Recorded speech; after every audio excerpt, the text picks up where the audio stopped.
दिल्ली में जिस तरह से ब्लास्ट हुआ था उसके बाद समस्तीपुर के एक लड़का का नाम आया था पंकज सहनी।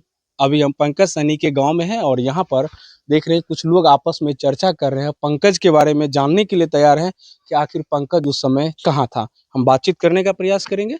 क्या नाम है आपका? विंदेश्वर सहनी। अच्छा, पंकज के बारे में कब जानकारी मिली थी?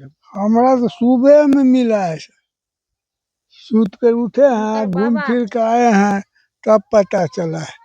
अच्छा, पंकज आपका पोता था? जी, बड़े भाई का लड़का है ना, बड़का, उसी को लड़का था पोता। अब तो पंकज को कभी नहीं देख पाइएगा ना, अब कहाँ देखे। अब तो चल गए, अब चले गए। अब तो चल गए। आपका सब मिल कैसे जानकारी मिली थी? फोन किए थे या फिर वहां से बताए थे? फोन करके हम सब खेत में रहिए तो खेत में भगवान बाबू कल के 6 बजे डेट हो गई, बम 6 बजे छूटल। 6 बजे शाम में कल आई भिन सर 7-8 बजे में हमरा आर के समुआ खेत में कहल। अच्छा, ई बात का तो कभी अंदेशा नहीं होगा कि पंकज के साथ ऐसा हो सकता है? लड़का वैसन रहबे नहीं कर। कभी अंदाजा था इस बात का कि ना। पंकज के साथ ऐसा हो सकता है? ना, कभी नहीं। कितने दिनों से पंकज रह रहा था दिल्ली में? दिल्ली में तो कोई बाबू मैं रहे बच्चे से छे, और सब पूरे बड़े बच्चे जते है सब वहीं रहे छे। एक गो कर बड़का भाई आयल रहे फतेहपुर। अच्छा, अभी फोन आ गया, इनसे बातचीत कर रहे हैं। एक भाई साहब हैं, इनसे भी हम बात करने का प्रयास करें। हालांकि कोई आदमी बोलने के लिए यहाँ पर तैयार नहीं है, जुबान नहीं निकल रहा, आवाजें नहीं निकल रहा है। हिम्मत नहीं कर रहा सर, हिम्मत नहीं कर रहा, बोलने का हिम्मत नहीं बस। कोई आदमी बोलने के लिए मतलब उनकी आवाजें नहीं निकल रही है। कुछ लड़के भी यहाँ पर हैं, इनके ये लोग भी स्तब्ध हैं इस बात को सुन करके। आखिर कैसे ये हो गया? पंकज को तो जानते हो? जी जानते हैं। मिले हो उससे? हाँ, 1-2 बार मिले, बस 1 ही 2 बार। कैसा लड़का था? काफ़ी अच्छे थे, भाई भैया थे, एक तरफ से भैया थे हमारे। अच्छा, तुम्हारे भैया थे? जी।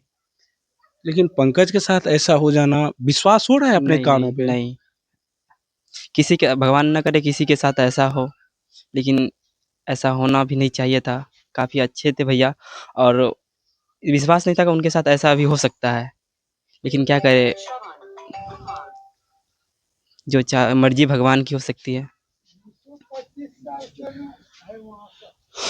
भाई, लोगों के पास आज शब्द नहीं निकल रहा है कि पंकज के बारे में बोले क्या हम।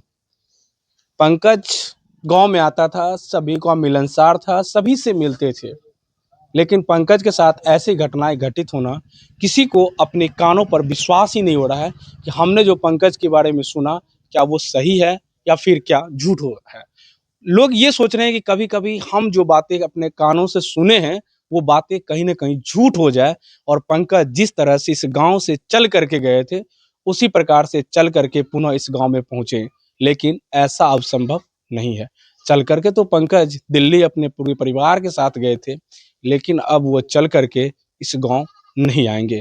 बिहार के करोड़ों युवाओं के साथ ऐसी घटनाएं दिन प्रतिदिन होती रहती है। वजह सिर्फ एक ही होता है, बेरोजगारी और पलायन। अगर बिहार में ही ऐसी कोई सुविधा हो जाती तो पंकज जैसे करोड़ों युवाओं को इस प्रकार से जान नहीं गंवाना पड़ता, जो आए दिन कभी एक्सीडेंट में हो, कभी बिजली के करंट से हो, कभी रोड एक्सीडेंट में हो। इस तरह से परिवार नहीं बिगड़ता। हालांकि पंकज अब इस दुनिया में नहीं है। उनको इस बातों से पूरी तरह से सभी लोग अब स्पष्ट कर दिए हैं कि अब सही में पंकज को हम लोग नहीं देख पाएंगे।